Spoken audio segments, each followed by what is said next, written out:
Welcome to English 104. This is a 3-credit hour course about composing research. In this video, we'll go over the basics of what you should know about this class, but you should read the syllabus in the Welcome to English 104 module for all of the information. My name is Mary Lowry, and I'll be your instructor. If you're interested in learning more about me, you can read the Getting to Know Your Instructor document posted in the Welcome to English 104 module. This is a fully online asynchronous class.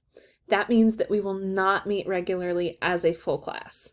I will have office hours available to meet each week should you need it, and while I would cherish the opportunity to get to know you there, you are not required to attend any office hours. If you would like to meet with me during my office hours or during some other time, please email me at mclowry@bsu.edu or message me on Canvas to set up a meeting time. I'd like to start by walking you through our Canvas page. At the very top, you'll find the Welcome to English 104 module. This includes a number of resources for you as you move through this course. The most pertinent right now are the course calendar and the syllabus. You should familiarize yourself with all of the resources, but I would recommend starting with those two things if you haven't already looked through them. From there, our Canvas will operate in weekly modules. You must complete each week's module in order to move on to the next one. There are also due dates at the end of each week, ending on Sunday nights at 11:59 p.m. Each week, you will have one or more readings in addition to an activity and an assignment. This course will work best when you do the readings first, then watch the videos or read the transcripts, and then engage with the activities and assignments. There will typically be 1 to 2 short video lectures each week to supplement the readings. And when I say short, I mean likely between 5 and 15 minutes per video. I will also post a transcript and any supplemental materials that I reference in the video each week so you can get all of the information in more than one format. Speaking of activities and assignments, we can talk about how this course is going to be graded. We'll use an assessment system called contract grading. Essentially, what this means is that you'll be graded on how you met various specifications for each assignment. The goal is to eliminate the stress that gets associated with traditional grading systems. This way it gives you more freedom as a student. Primarily, it lets you focus more on the writing and research processes of your work as opposed to worrying about a grade as an end result. Like I said a moment ago, when I grade your work, it will be based on whether or not you've met a number of specifications. Typically, there will be somewhere between 3 and 7 specifications for each assignment. These will be listed in the assignment, and I will have a rubric that you can see for each assignment. When you meet all of the specifications, you'll get a complete. This will show up in the gradebook on Canvas as a check mark. When you don't meet all of the specifications, it will be incomplete and it will show up as an X. Your grade is dependent on how many assignments and activities you complete. You can see how the grades break down here in our syllabus. And please note, the university requires a C for a passing grade, so a C- does not qualify as a passing grade. You need to complete all 4 of the major projects, as well as at least 27 activities and assignments. You can see what you're on track for at any point throughout the semester by counting the number of complete minor assignments you have. But if you have any questions about your course standing, you can email me at mclowry@bsu.edu or visit me during office hours.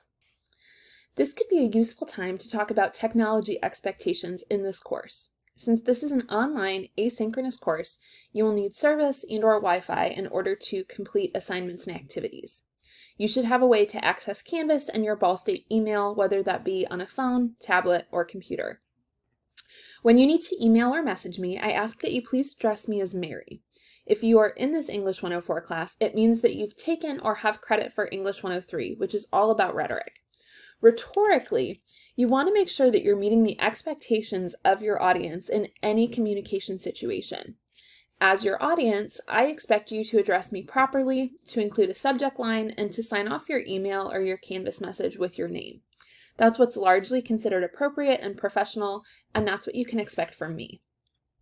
Additionally, you can expect me to respond to any emails or Canvas messages within 24 hours of receiving them, unless it's a Friday evening, Saturday, or Sunday. Anything sent over the weekend will be responded to on Monday. You can expect minor assignments and activities generally to be graded in that week after you submit them. Major projects may take a little bit longer, but I'll get the feedback to you on those as quickly as I can. My expectations for you as far as technology goes are to use it appropriately and ethically. It's no secret that ChatGPT exists, and we're especially concerned with the use of generative AI like ChatGPT in a research course, because AI pulls from a wide variety of sources and does not cite them, nor does it check for credibility before including it in its writing. This is academically dishonest. As a result, you are not permitted to use generative AI in your assignments when you write in this class. If there is something that you would like to use generative AI about, you need to contact me in advance of turning in the work and get permission. And if you're found to be using generative AI without permission, the assignment will be marked as incomplete, and we will need to meet to discuss the academic dishonesty that you chose to engage in. If you're struggling with writing something, please reach out to me. I'm here to help you, and there are many, many, many university resources available to you to avoid situations where you feel the pressure to engage in academic dishonesty. Sometimes one of the reasons that people feel an impulse to use ChatGPT or to engage in academic dishonesty is because they're short on time. In this class, you have 1 week to complete your work from Monday to Sunday. The assignments will lock at the due date and time.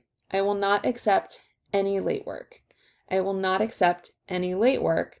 I will not accept any late work. You are responsible for knowing the deadlines and turning your work in on time. These can be found on the daily calendar as well as the due dates each week in Canvas. However, I recognize that sometimes it can be nice to have just another couple of days to finish things up. And to account for these types of situations, I've built in an automatic 1-week extension that you can select to use on one of the first 3 major projects.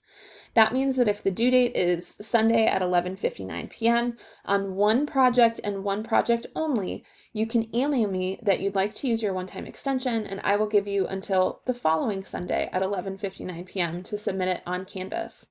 This is not allowed for the final project because of the short turnaround time on my end. I have just a couple of days to grade 125 final projects and determine and submit final grades. So your use of the extension is limited to one of the first 3 projects. Related to but different from our late work policy is our revision policy. So if you turn in a major project that does not meet the requirements listed, you will have the opportunity to revise. You will have 1 week from the time that I leave my feedback to revise the incomplete portions of your project and meet the requirements. This revision policy does not extend to minor assignments or activities. If you receive an incomplete on a minor assignment or an activity, it cannot be made up. Either way, you need to make sure that you're meeting the requirements before you turn something in, whether it's a minor assignment or a major project. Generally, this course is going to move quickly. Because we're going to move quickly, please make sure to review the course calendar regularly and make sure that you aren't missing anything. If you find that you need assistance in some way or you have any questions, please don't hesitate to reach out to me. I'm excited to see your writing, and I look forward to our time together.